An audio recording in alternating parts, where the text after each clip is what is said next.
Hello दोस्तों, आप सभी को हमारे यूट्यूब चैनल वॉरियर मास्टर पे स्वागत है। जैसा कि आज आप सभी के सामने फिज़िक्स लेक्चर नंबर 1, 2, 3, 4, 5 एंड 6 से रिलेटेड ऑब्जेक्टिव क्वेश्चन जो बिहार बोर्ड जो बार बार एग्ज़ाम में पूछता है, ठीक है, तो उससे संबंधित आप लोगों को क्वेश्चन प्रोवाइड किए जा रहे हैं। पहला चैप्टर का नाम है प्रकाश का परावर्तन, जो कि हमने आप लोगों को सारे वीडियो जो कि प्रोवाइड कर चुके हैं। आप ये प्लेलिस्ट में आप जा कर के देख सकते हो कि सारे लेक्चर को, ठीक है। तो आपके सामने पहला नंबर प्रश्न जो कि कह रहा है कि गोलीय दर्पण के परावर्तक पृष्ठ के, ठीक है, वृत्ताकार रेखा का जो सीमा रेखा होता है ना, उसका व्यास क्या कहलाता है। तो आपके सामने ऑप्शन ए में है मुख्य फोकस, बी में है वक्रता त्रिज्या, सी में प्रधान अक्ष, डी में गोलीय दर्पण। तो बच्चों आपको यह बता दूं प्रश्न का आंसर कि इसका ऑप्शन हो जाएगा B number is a right answer, ठीक है। B number is a right answer, वक्रता त्रिज्या, ठीक है। जो गोलीय दर्पण के परावर्तक पृष्ठ की वृत्ताकार सीमा रेखा का व्यास कहलाता है वह होता है क्या, वक्रता त्रिज्या। यदि आपसे यह कोई प्रश्न पूछे तो आप इसका उत्तर ज़रूर से ज़रूर देना, ठीक है। तो आपके सामने अब दूसरा नंबर प्रश्न है, जिसमें कहा जा रहा है दंत विशेषज्ञ या दांतों के डॉक्टरों के द्वारा निम्नलिखित में से किस दर्पण का प्रयोग किया जाता है, ठीक है। मरीजों के दांत को बड़ा करके देखने में, वो भी क्या चीज़ करने के लिए, मरीजों के दांतों को बड़ा करके देखने के लिए, ठीक है, किस दर्पण का प्रयोग किया जाता है। तो बाबू आपके सामने ऑप्शन में रखा है अवतल दर्पण या अभिसारी दर्पण। अवतल दर्पण का दूसरा नाम अभिसारी दर्पण है, ठीक है। तो आपके सामने बी नंबर ऑप्शन में दिया रखा है उत्तल दर्पण। उत्तल दर्पण का दूसरा नाम अपसारी दर्पण है, ठीक है। और सी नंबर ऑप्शन में आपको दे रखा है समतल दर्पण। डी नंबर ऑप्शन आपका जो कि इनमें से सभी दर्पण, ठीक है। तो आप लोग को बता दिया जाए कि दंत विशेषज्ञ मतलब कि दांतों के डॉक्टरों के द्वारा जो दर्पण का प्रयोग किया जाता है वह अवतल दर्पण होता है। दांत, आँख, कान, नाक, इन सभी के डॉक्टरों के द्वारा अवतल दर्पण का प्रयोग किया जाता है। जैसा कि मैं आशा करता हूँ कि आप लोगों को यह दो प्रश्न समझ में आ चुका होगा, ठीक है। तो हम लोग अगले नंबर क्वेश्चन की ओर आगे बढ़ते हैं, ठीक है। तो यदि क्या कह रहा है, यदि किसी वस्तु का प्रतिबिंब का आवर्धन क्या हो, ऋणात्मक हो, तो उस वस्तु का प्रतिबिंब की प्रकृति निम्नलिखित में से क्या होगी। जब कोई वस्तु का आवर्धन क्या होगा, ऋणात्मक, तो आपसे कहा जा रहा है कि उस वस्तु की प्रकृति निम्नलिखित में से क्या हो सकती है, ठीक है। तो आपके सामने पहला नंबर ऑप्शन दे रखा है वास्तविक और उल्टा, ठीक है। और बी नंबर ऑप्शन आपके पास है क्या, वास्तविक और सीधा, ठीक है। सी नंबर ऑप्शन आपको दे रखा है कि आभासी और सीधा, ठीक है। डी नंबर ऑप्शन में दे रखा है आभासी और उल्टा, ठीक है। तो बाबू आप लोग को एक बात बता दूं कि वास्तविक जो है ना प्रतिबिंब बनता है वो उल्टा ही बनता है, ठीक है। तो आपके सामने बी नंबर जो ऑप्शन दे रखा है वास्तविक और सीधा, वो आपका गलत होगा, ठीक है। और देखिए आभासी जो बनता है वो हमेशा सीधा बनता है, तो आपके पास डी नंबर ऑप्शन में दे रखा है आभासी और उल्टा, ठीक है। तो हम बी और डी को क्या करते हैं, कैंसिल करते हैं। तो जो आवर्धन ऋणात्मक बनता है ना, तो उसका प्रतिबिंब की प्रकृति जो होगा वह हमारा वास्तविक और उल्टा होगा, ठीक है बाबू। जैसा कि आपका ए नंबर ऑप्शन क्या है, सही है, ठीक है। तो मुझे यकीन है कि आपको तीसरा नंबर भी प्रश्न समझ में अच्छी तरीके से आ चुका होगा। यदि आप लोगों को यह वीडियो अच्छा लग रहा है तो हमारे वीडियो को लाइक, कमेंट एंड शेयर करें। हो सके तो चैनल को सब्सक्राइब कर लें ताकि आप लोगों को हेल्पफुल वीडियो मिलते रहें, ठीक है। तो आपके सामने अब चौथा नंबर प्रश्न है, ठीक है। निम्नलिखित में से कौन उत्तल, ठीक है, उत्तल दर्पण या अभिसारी दर्पण की फोकस दूरी हो सकती है, ठीक है, जिसकी वक्रता त्रिज्या हमारे पास क्या है, वक्रता त्रिज्या क्या दे रखा है, 32 सेंटीमीटर। तो बाबू आपको एक बात बता दूं कि उत्तल दर्पण की जो वक्रता त्रिज्या होती फोकस दूरी हम लोग मापते हैं तो किस चीज़ में मापते हैं, धनात्मक चिन्ह में, ठीक है। तो हमारे पास जो भी धनात्मक चिन्ह होगा उसी में आंसर आ सकता है, ठीक है।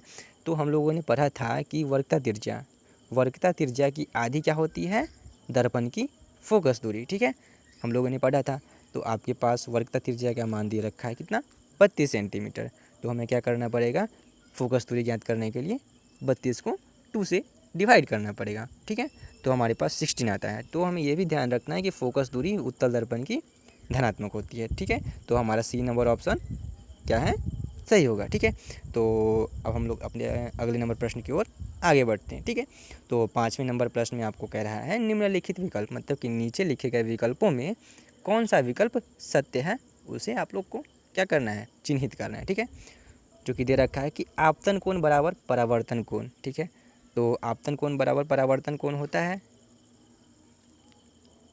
तो आपका पहला नंबर ही प्रश्न क्या है, सत्य है। ठीक है, आपतन कोण बराबर परावर्तन कोण होता है। ठीक है, बी नंबर ऑप्शन में लेकिन आपको दे रखा है परावर्तन कोण बराबर अपवर्तन कोण नहीं होता है। ठीक है, ये गलत कथन है। ठीक है, आपतन कोण बराबर विचलन कोण, ये भी गलत कथन है। ठीक है, और डी नंबर आपको दे रहा है ऑप्शन इनमें से कोई नहीं, तो ये तो असत्य ही है। ठीक है, तो आपका ए नंबर ऑप्शन क्या हो गया, सही हो गया। ठीक है, तो आई होप डैट कि आप लोगों को 5वां नंबर भी क्वेश्चन समझ में आ चुका होगा। ठीक है, आपके सामने अब 6ठा नंबर प्रश्न है। ठीक है, कि वायु या हवा या निर्वात, ठीक है, जहाँ निर्वात किसे कहते हैं, निर्वात उस स्थान को कहते हैं जहाँ पे हवा की उपस्थिति ना हो। ठीक है, तो कह रहा है कि वायु या हवा या निर्वात में प्रकाश की चाल कितनी होती है। ठीक है, मैंने आपको इससे पहले लेक्चर में यह ऑब्जेक्टिव क्वेश्चन को नहीं बताया था। ठीक है, तो आप लोग जान जाएँ कि वायु और निर्वात में प्रकाश की चाल क्या होती है, 3 × 10⁸ मीटर पर सेकेंड। ठीक है, आंसर भी मैंने आपके सामने ही लिख दिया। ठीक है, अब हम लोग बढ़ते हैं अगले नंबर प्रश्न की ओर। ठीक है, तो आपके सामने अब अगला नंबर प्रश्न दे रखा है, निम्नलिखित में से किस दर्पण के द्वारा वस्तु का बड़ा प्रतिबिंब बन सकता है। तो बाबू आप लोगों को मैंने बताया था कि अवतल दर्पण के द्वारा ही क्या हो सकता है, केवल और केवल वस्तु के से बड़ा प्रतिबिंब बन सकता है। समतल दर्पण द्वारा केवल वस्तु के बराबर ही प्रतिबिंब बनता है। ठीक है, और उत्तल दर्पण में आप लोगों को बताया था कि आभासी, सीधा और वस्तु से छोटा प्रतिबिंब बनता है। तो अतः हमारा ऑप्शन नंबर जो कि बी है, अवतल दर्पण या अभिसारी दर्पण। ठीक है, तो हमारा आंसर क्या हो जाएगा इस प्रश्न का, निम्नलिखित में से किस दर्पण के द्वारा वस्तु का बड़ा प्रतिबिंब बन सकता है। तो हम इसे कहेंगे अवतल या अभिसारी दर्पण के द्वारा। ठीक है, आई होप डैट कि आपको ये भी प्रश्न समझ में आ चुका होगा। तो बढ़ते हैं अगले नंबर प्रश्न की ओर। ठीक है, अब आपके सामने 8वां नंबर प्रश्न दे रखा है कि गोलीय दर्पण के फोकस बिंदु यानी कि फोकस और वक्रता त्रिज्या में क्या संबंध है। ठीक है, तो आप लोगों को हमने पढ़ाया था कि R = F = R/2। अपाउंड किसे कहते हैं, बट्टा को। ठीक है, तो आपके सामने देखिए ये ऑप्शन में कहाँ दे रखा है, डी नंबर ऑप्शन। क्या है, डी नंबर ऑप्शन में दे रखा है F = R/2। तो आपका आंसर कौन सा सही हो जाएगा, डी नंबर ऑप्शन क्या होगा, करेक्ट। ठीक है, तो आपके पास 9वां नंबर प्रश्न है कि सर्च लाइट के परावर्तक सतह, मतलब कि सर्च लाइट के परावर्तक सतह में किस दर्पण का प्रयोग किया जाता है। ठीक है, तो बाबू आप लोग को बता दिया जाए कि सर्च लाइट में भी हम लोग किस दर्पण का प्रयोग करते हैं, अवतल दर्पण का। किस दर्पण का, अवतल दर्पण का। बाबू सर्च लाइट में के परावर्तक सतह में किस दर्पण का प्रयोग करते हैं, तो आप कहेंगे अवतल दर्पण का या अभिसारी दर्पण का। ठीक है, अब आपके सामने 10वां नंबर प्रश्न है। ठीक है, दाढ़ी बनाने वाले दर्पण में, ठीक है, किस दर्पण में, दाढ़ी बनाने वाले दर्पण में किस प्रकार के दर्पण का प्रयोग किया जाता है। ठीक है, तो बता दूं आपको कि दाढ़ी बनाने वाले दर्पण में भी हम लोग अवतल दर्पण का ही प्रयोग करते हैं। ठीक है, या अभिसारी दर्पण का। बाबू आपसे कोई पूछे कि दाढ़ी बनाने वाले दर्पण में किस प्रकार के दर्पण का प्रयोग किया जाता है, तो आप कहेंगे अभिसारी दर्पण अथवा अवतल दर्पण का। ठीक है, आई होप डैट कि आपको ये भी प्रश्न समझ में आ चुका होगा। तो हम अगले नंबर प्रश्न की ओर आगे बढ़ते हैं। जैसा कि आपके सामने 11वां नंबर प्रश्न है। क्या है कि निम्नलिखित विकल्पों में से क्या करना है, दर्पण सूत्र को पहचानना है। ठीक है, तो आप लोगों को मैंने बताया था कि दर्पण सूत्र क्या होता है, 1/f = 1/v + 1/u। तो आप इस ऑप्शन को खोजिए, जैसा कि आपके विकल्प में दे रखा है बी नंबर विकल्प में यही कि 1/f = 1/v + 1/u। ठीक है, तो B number option is a correct answer. ठीक है, तो अगले नंबर प्रश्न की ओर हम लोग आगे बढ़ते हैं। जैसा कि आपके सामने 12वां नंबर प्रश्न है। ठीक है, 12वां नंबर प्रश्न में क्या रखा है कि निम्नलिखित में से किस दर्पण में केवल और केवल क्या बनेगा, आभासी या काल्पनिक प्रतिबिंब बनेगा। तो बच्चों आप लोगों को मैंने थोड़ी देर पहले बताया था कि उत्तल दर्पण एक ऐसा दर्पण है जिसमें केवल और केवल आभासी और काल्पनिक प्रतिबिंब बनता है। ठीक है, और कैसा बनता है, सीधा। ठीक है, और वस्तु से छोटा भी। ठीक है, तो आपका आंसर कौन सा हो जाएगा, बी नंबर ऑप्शन, उत्तल दर्पण या अपसारी दर्पण। ठीक है, आई होप कि आपको ये भी प्रश्न समझ में आ चुका होगा, क्योंकि आप लोग इतने होशियार हो ही। ठीक है, तो हम लोग बढ़ते हैं अगले नंबर प्रश्न की ओर। ठीक है, आपके सामने अब 13वां नंबर प्रश्न है कि समतल दर्पण में कौन से दर्पण में? समतल दर्पण में प्रतिबिंब की प्रकृति क्या हो सकती है। ठीक है, आपसे पूछा जा रहा है समतल दर्पण में प्रतिबिंब की प्रकृति क्या हो सकती है। तो नीचे आपके सामने ऑप्शन दे रखा है ए नंबर में वास्तविक, ठीक है, वास्तविक और बड़ा। तो ये कथन जो कि गलत है, क्योंकि हम लोगों ने पढ़ा था कि समतल दर्पण में वास्तविक प्रतिबिंब बनता है, किंतु वह क्या होता है?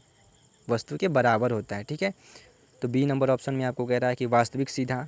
ठीक है, सी नंबर ऑप्शन में वास्तविक उल्टा। ठीक है, डी नंबर में आभासी सीधा और बराबर।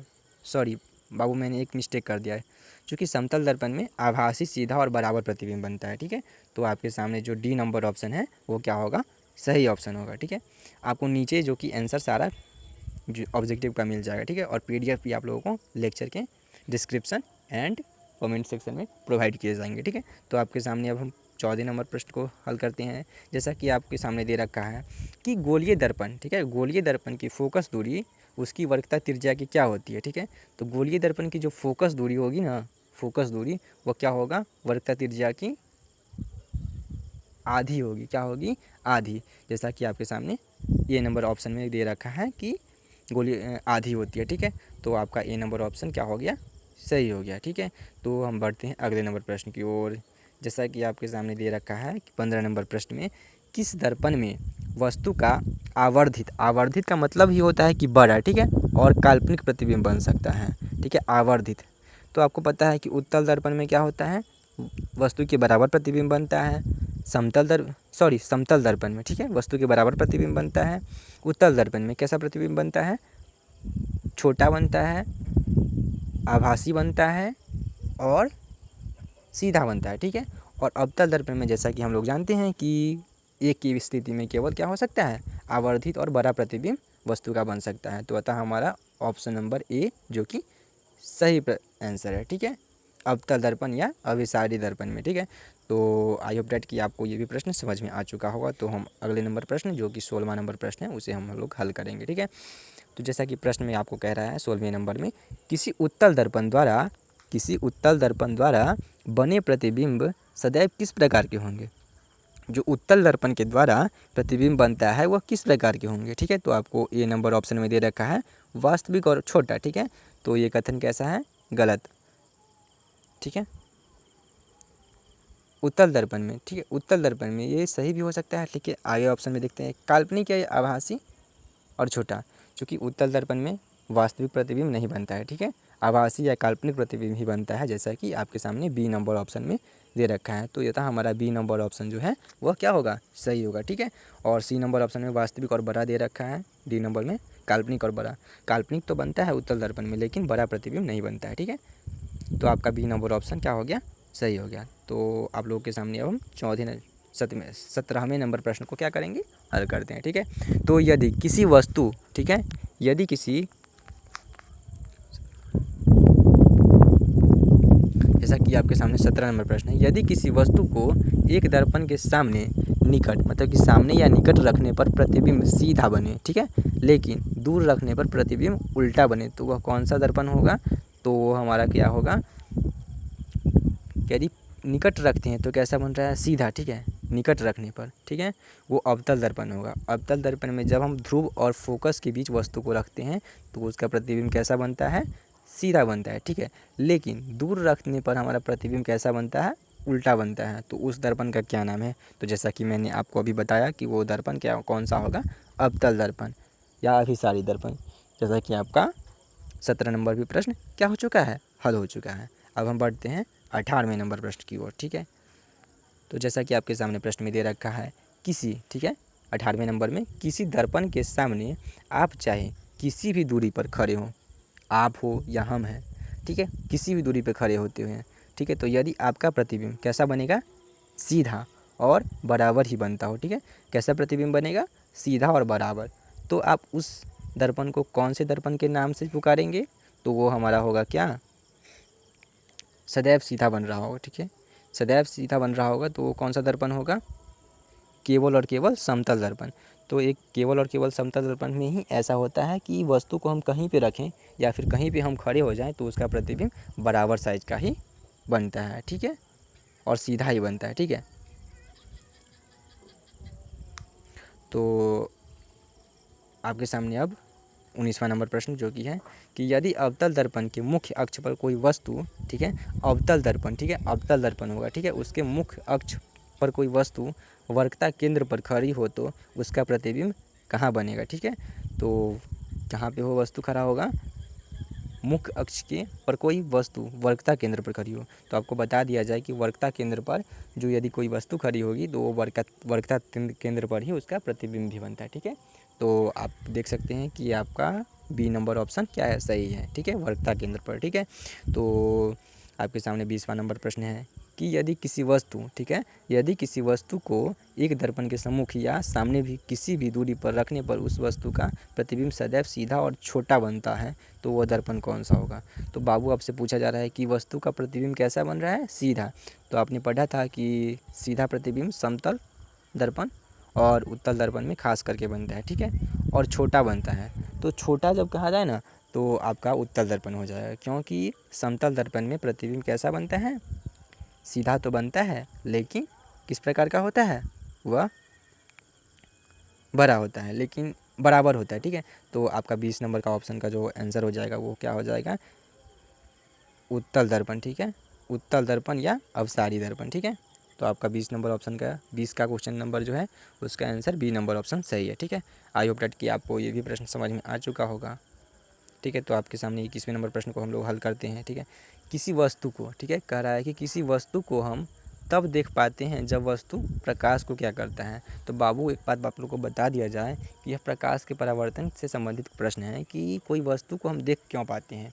तो वस्तु को, किसी वस्तु को हमें देखने का कारण यह है कि वह प्रकाश को क्या करती है, परावर्तित करती है। जब तक कोई वस्तु प्रकाश को परावर्तित नहीं करेगी तब तक हम उस वस्तु को देख नहीं पाएंगे, ठीक है। तो आपका जैसा कि ये नंबर विकल्प सही है, ठीक है। तो 22वें नंबर प्रश्न की ओर हम लोग आगे बढ़ते हैं। जैसा कि कह रहा है कि अवतल दर्पण, ठीक है, अवतल दर्पण की फोकस से चलती हुई प्रकाश की किरणें, ठीक है, फोकस से चलती हुई प्रकाश की किरणें अवतल दर्पण की प्रकाश की किरणें परावर्तन के बाद क्या हो रहा है, परावर्तन जब हो रहा है, जैसे कि आप डायग्राम में देख सकते हैं कि परावर्तन के बाद क्या होती है या कहाँ से गुजरती है। तो देखिए आप मुख्य अक्ष के प्रधान, जो मुख्य अक्ष है ना उसके समानांतर हो जा रही है, ठीक है। तो आप ऑप्शन नंबर में देखिए प्रधान या अक्ष या मुख्य अक्ष के समानांतर हो रही है, ठीक है। तो आपका ए नंबर विकल्प जो कि सत्य है, ठीक है। तो अब हम 23वें नंबर प्रश्न को हल करते हैं। जैसा कि 23वां नंबर प्रश्न में दे रखा है कि क्या समतल दर्पण द्वारा बने प्रतिबिंब को पर्दा पर हम देख सकते हैं। तो ये तो असत्य है, समतल दर्पण द्वारा जो बना प्रतिबिंब होगा उसे हम पर्दा पे नहीं देख सकते हैं, क्योंकि समतल दर्पण द्वारा बना प्रतिबिंब कैसा होता है, आभासी सीधा होता है, ठीक है। लेकिन हमें अवतल समतल दर्पण द्वारा बना प्रतिबिंब को क्या करना है, वो बनता है वास्तविक, ठीक है। तो इसलिए वह उसे हम पर्दा पे नहीं देख सकते हैं, ठीक है। तो 23 नंबर प्रश्न भी आपका हल होता है, ठीक है। 24 नंबर प्रश्न की ओर आगे बढ़ते हैं। यदि प्रकाश की कोई किरण, ठीक है, प्रकाश की किरण किसी समतल दर्पण पर टकराती हुई 60 डिग्री का कोण बनाती है तो उसका परावर्तन कोण क्या होगा। तो जैसा कि आप लोगों ने प्रकाश के परावर्तन के नियम से पढ़ा होगा कि आपतन कोण बराबर परावर्तन कोण होता है। तो अतः हमारा ऑप्शन नंबर जो कि ए है वो सत्य होगा, परावर्तन कोण भी क्या होगा, आपतन कोण के बराबर ही होगा। तो 60 डिग्री आंसर हमारा सही होता है, ठीक है। अब हम 25वें नंबर प्रश्न को हल करते हैं। जैसा कि आपके सामने दे रखा है कि समतल दर्पण, ठीक है, समतल दर्पण में किसी वस्तु का प्रतिबिंब कैसा बनता है, ठीक है। तो वह कैसा बनता है, वास्तविक उल्टा बनता है। समतल दर्पण में बना प्रतिबिंब कैसा होता है, वास्तविक उल्टा होता है, ठीक है। और 26 नंबर प्रश्न की ओर हम लोग आगे बढ़ते हैं, ठीक है। जैसा कि 26 नंबर प्रश्न में आपको दे रखा है कि किसी वस्तु का, ठीक है, किसी वस्तु का अवतल दर्पण द्वारा बना प्रतिबिंब आभासी, ठीक है, सीधा और वस्तु से बड़ा हो पाया जाता है, ठीक है। तो वस्तु की स्थिति कहाँ होनी चाहिए। तो बच्चों आप लोगों को मैंने किरण आरेख में बताया था कि जब वस्तु का प्रतिबिंब आभासी, सीधा और वस्तु से बड़ा बने तो वो वस्तु ध्रुव तथा फोकस के बीच स्थित होगा। तो जैसा कि आप लोग देख रहे हैं कि मैंने ये नंबर विकल्प में दे रखा है मुख्य फोकस और वक्रता केंद्र के बीच, जो कि कथन क्या है, असत्य है, ठीक है। तो बी नंबर ऑप्शन में हम लोग देखते हैं वक्रता केंद्र पे। तो ये जो ऑप्शन दे रखा है वो भी क्या है, गलत है। सी नंबर ऑप्शन को देखते हैं। ठीक है, तो कह रहा है दर्पण के ध्रुव और मुख्य फोकस के बीच। ठीक है, तो आपका जो सी नंबर ऑप्शन है वो सही है। दर्पण के ध्रुव तथा मुख्य फोकस के बीच जब हम वस्तु को रखते हैं तो हमारा वस्तु का जो प्रतिबिंब बनता है वो आभासी, सीधा और वस्तु से बड़ा पाया जाता है। ठीक है, आई होप डेट कि आपको ये प्रश्न भी समझ में आ चुका होगा। तो अगले नंबर प्रश्न जो कि 27वें नंबर प्रश्न की ओर आगे हम लोग बढ़ते हैं। ठीक है, तो 27वें नंबर प्रश्न में कह रहा है कि अवतल दर्पण में वर्धित लिखा जा चुका है, लेकिन आपको सही कर लेना है कि अवतल दर्पण में आवर्धित, काल्पनिक या आभासी प्रतिबिंब बनाने के लिए वस्तु को कहाँ पर रखना चाहिए। ठीक है, आवर्धित, काल्पनिक और आभासी प्रतिबिंब, जैसा कि मैंने आपको ऊपर वाले प्रश्न में ही बता दिया कि आवर्धित प्रतिबिंब अवतल दर्पण में या काल्पनिक या आभासी प्रतिबिंब तब बनता है जब वस्तु को हम कहाँ रखें, फोकस तथा दर्पण के ध्रुव के बीच, जो कि आपका विकल्प नंबर सी सत्य है। ठीक है, तो हम लोग 28वें नंबर प्रश्न की ओर आगे बढ़ते हैं। जैसा कि आपके सामने 28वां नंबर प्रश्न दे रखा है कि वाहनों को क्या कि जो पीछे के दृश्य को देखने के लिए या साइड मिरर के रूप में जो किस दर्पण का प्रयोग किया जाता है उस दर्पण का नाम आप लोगों को बताना है। ठीक है, तो आपके सामने ए नंबर जो विकल्प दे रखा है उत्तल दर्पण या अपसारी दर्पण। ठीक है, बी नंबर ऑप्शन दे रखा है अवतल दर्पण या अभिसारी दर्पण। ठीक है, सी नंबर ऑप्शन दे रखा है समतल दर्पण का। ठीक है, डी नंबर में अवतल और उत्तल दर्पण दोनों का। ठीक है, तो आपको बता दिया जाए कि साइड मिरर के रूप में गाड़ी के जो दर्पण का प्रयोग किया जाता है वह उत्तल दर्पण या अपसारी दर्पण होता है, जैसा कि आपके सामने ए नंबर विकल्प सत्य है। ठीक है, तो अब हम करते हैं 29 नंबर प्रश्न को हल। ठीक है, जैसा कि आपके सामने है कि सोलर कुकर, ठीक है, सोलर कुकर दाढ़ी बनाने वाला दर्पण के रूप में, ठीक है, सर्च लाइट में निम्नलिखित में से किस दर्पण का प्रयोग होता है, ठीक है, किया जाता है। तो आपके सामने विकल्प नंबर ए में रखा है कि अवतल दर्पण और उत्तल दर्पण दोनों का। ठीक है, तो ये प्रश्न जो कि ऑप्शन नंबर ए है यह गलत है। ठीक है, अवतल दर्पण का ही प्रयोग किया जाता है। बी नंबर विकल्प अवतल दर्पण द्वारा केवल अभिसारी अवतल दर्पण, ठीक है, या केवल अभिसारी दर्पण में। ठीक है, तो आपका बी नंबर विकल्प जो कि सत्य होता है। ठीक है, बी नंबर विकल्प हमारा क्या होता है, सत्य होता है। ठीक है, आपके सामने अब तीसरा नंबर प्रश्न है। ठीक है, जिसमें कह रहा है समतल दर्पण द्वारा बने प्रतिबिंबों का आवर्धन कितना होता है। तो बच्चों आपको मैंने इससे पिछले वाले लेक्चर में ये नहीं बताया था कि समतल दर्पण का जो आवर्धन होता है वो कितना होता है। ठीक है, तो आपको बता दिया जाए कि आप समतल दर्पण द्वारा बने प्रतिबिंबों का आवर्धन +1 होता है, क्योंकि जो अवतल दर्पण का जो द्वारा बने प्रतिबिंब होता है उसकी ऊंचाई भी क्या होती है, प्रतिबिंब की ऊंचाई के बराबर होती है। इसीलिए समतल दर्पण द्वारा बने प्रतिबिंब का आवर्धन कितना होता है, +1 होता है। ठीक है, जैसे कि आपके सामने उत्तर पुस्तिका दे रखा है 30 नंबर जो 30 ऑब्जेक्टिव आप लोगों को दिया गया था उसका आंसर भी आप लोगों को दे रखा है। ठीक है, तो जैसा कि आप लोगों को, मुझे लग रहा है कि आप लोग को ये वीडियो अच्छा लगा होगा, तो आप लोग एक लाइक तो वीडियो को ज़रूर से ज़रूर करें। धन्यवाद।